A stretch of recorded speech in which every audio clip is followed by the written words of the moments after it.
Welcome back, friends and family. This week we're talking about visualization. We're in the area of self-management, and last week we were talking about changing our state, our physical, our emotional, our mental state. And a big part of that is visualization.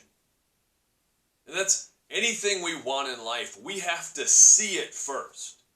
We have to see it in our mind and really feel it before we can bring it into existence.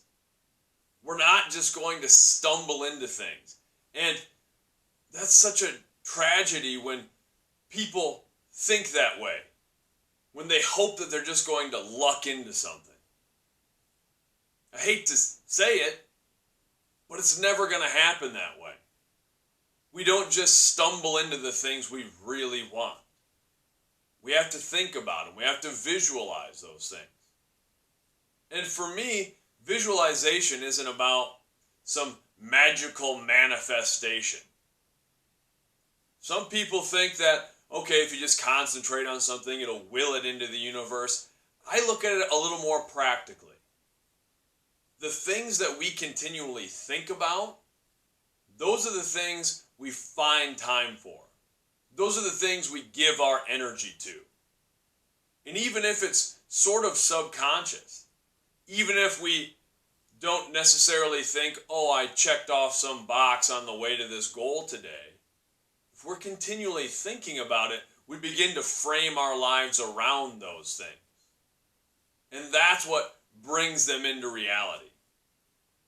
One of the hardest things about being a teacher that I've talked about before is the times when I can see the greatness in a student, see the greatness in an athlete, see some of the things those young people are capable of doing, and they don't see it themselves.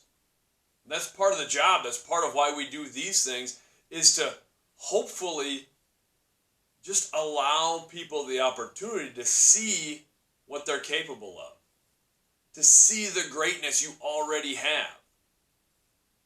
And that's all I want from you this week, is I want you to paint me a picture. Not literally, I teach art class. But describe to me an image of what you want. It could be a specific goal. It could be what you want for the future. I think it's important to cover that now as we're getting to the end of another school year.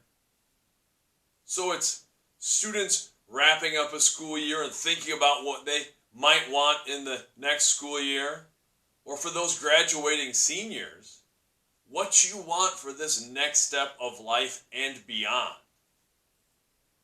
Because things really change after high school, whether it's going to college or starting your career.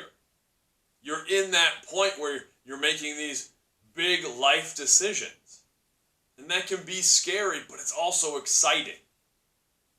So it's important to go into those decisions with some sort of picture in your head for what you really want. And understanding that picture is probably going to change. And things aren't going to go exactly as we think. But that's okay.